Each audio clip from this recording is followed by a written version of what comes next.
I am constantly seeing people over on TikTok discuss Gen Alpha and how 9-year-olds are just all of a sudden skipping that cringy preteen tween phase, instantly jumping into being a 16-year-old.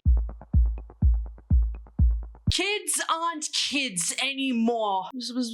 And it's because of Miss Influencer who is influencing. Grr. Grr. You know, it's not because of the fact that tween culture does not exist anymore. Preteen shops aren't around like they used to be when we were their age. Social media bullies tweens for their interests, and apparently everything you do nowadays is cringe, because like apparently that's worse than murdering somebody. Who would have thought? Remember my video about Gen Alpha's Christmas lists and how Skims, Drunk Elephant, and high-end makeup was very much present on those lists? That's a pretty good indication that there isn't a lot or anything really at all that is catering to preteens. There is a really huge gap in that specific market. I mean, I remember walking into Diva, Pumpkin Patch, Groove, Justice,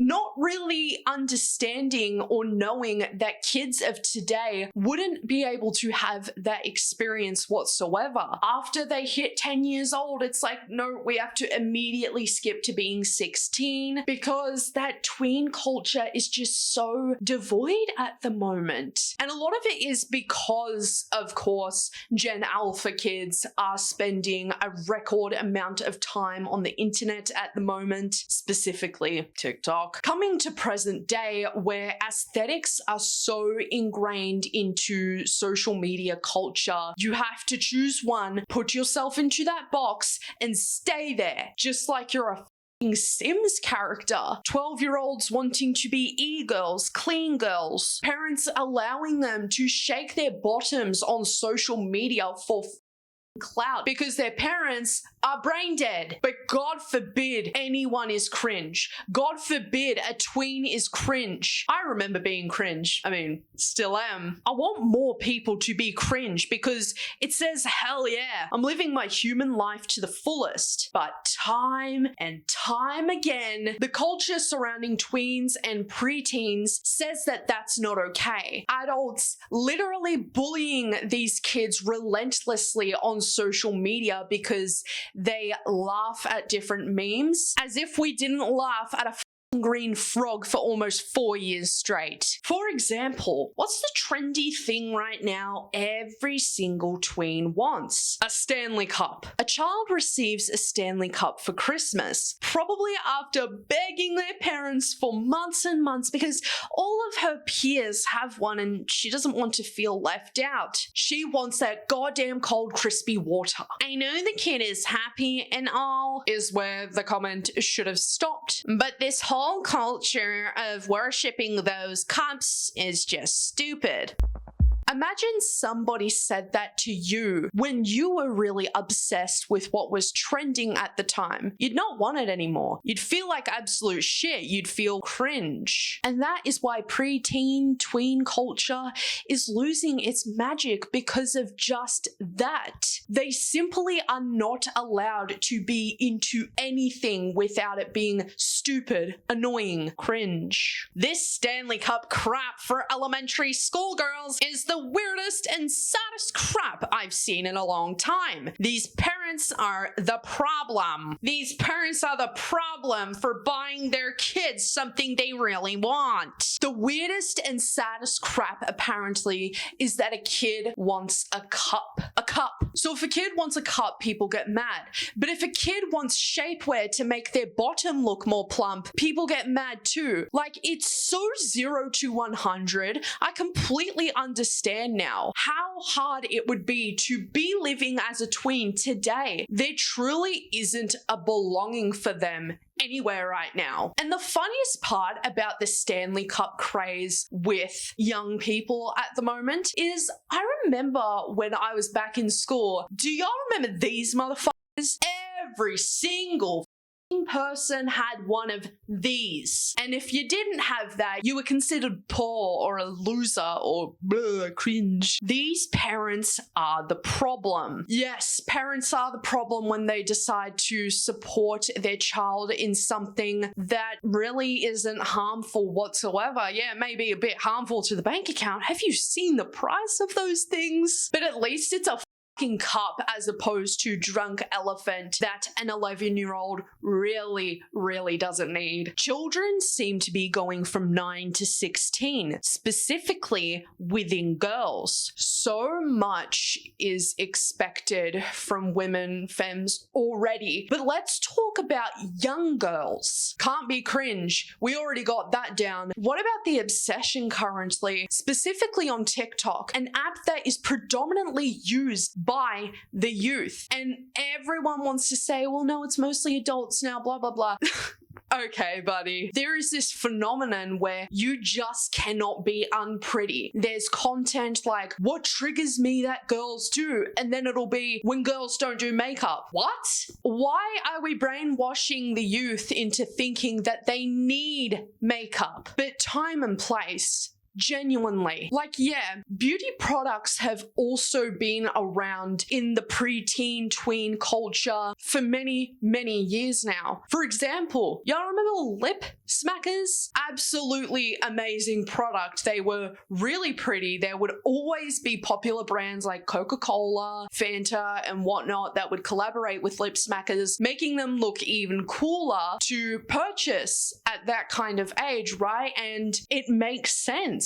Cool lip product that moisturizes lips, roll-on eyeshadows, lip glosses, all of it is a thing of the past because it's cringe and uncool now. You're expected to be so grown at a young age, yet when that exact thing happens, people get upset about it. So, okay, you can't buy a cup because it's stupid. You can't be into basic lip glosses and whatnot because that's for like 5-year-olds.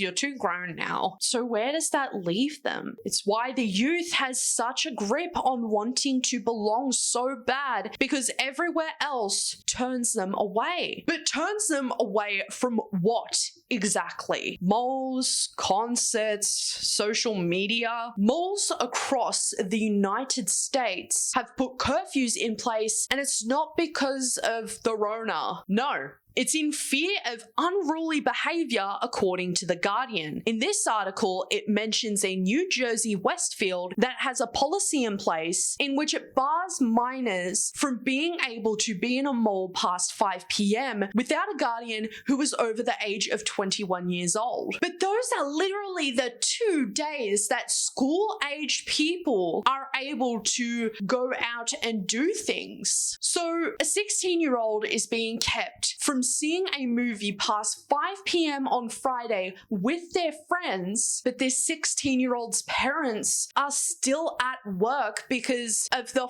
inflation right now. So, okay, so I don't have parents that could take me. I don't have friends over the age of 21. What to do? Doom scroll on TikTok to rot your brain with extremely harmful content. Now, I could go on a tangent on what kind of content I'm talking about right now. And then this brings me to my next point. Artists that have quite a large youth-based audience will also get picked apart, shamed, and bullied for liking said artist. What artist is coming to mind right now? Taylor Swift, exactly. So because Stacey, who's 13, just listened to a new Taylor Swift song, she's hooked. She's become a super fan, but she posts about it because she's really proud to be a fan of Taylor Swift. She really connects to Taylor's songs. She hasn't had 20, 30 years of life experiences to have much of a range of music taste. She just loves Taylor Swift. She posts about it and boom, bullied. She's cringe. Taylor Swift is cringe. If you like Taylor Swift, you're a normie. You could be listening to rock music, dude, but you're instead listening to Taylor Swift. And it's like, okay, Okay, these people who are living in such crucial parts of their years aren't allowed to like anything. They're not really allowed to do anything. So what's there left to do? Try to emulate an adult. Try to become an adult so that they're not cringe anymore, so that they are accepted, so that they're not annoying, so that we can just palm them off into the world that doesn't already like them to begin with, but because they're wearing Skims and because they're using Drunk Elephant, it makes them so much cooler than having their own personality. And I think that that's what's the most toxic part about this, is that using skincare and using shapewear at such a young age becomes one's entire personality, and then they don't even have that time to formulate their own opinions, their own views on things, and now they're just like everybody else. Now they're just as sad as the people who bullied them for being people of their own age. It genuinely makes no sense to me as to why the tweens are being relentlessly bullied time and time again. You could definitely make an argument that the younger people are, the more hateful they are on social media, and I have seen that. But you can't put out a fire with even more fire. So that's why I don't agree with people just fighting back to the kids. They have no guidance or direction in this current day and age, so let's push them away even more. Like, I don't know, dude. I just felt very strongly to talk about this today because I genuinely cannot imagine being a kid of today. If people are so worried about kids growing up too fast, understand why that's happening before saying anything. So with all of that being said, everybody, thank you so much for your time today and your stay at Yappersville. I hope to see you all again soon. Take care of yourselves, and most of all, love your fucking selves.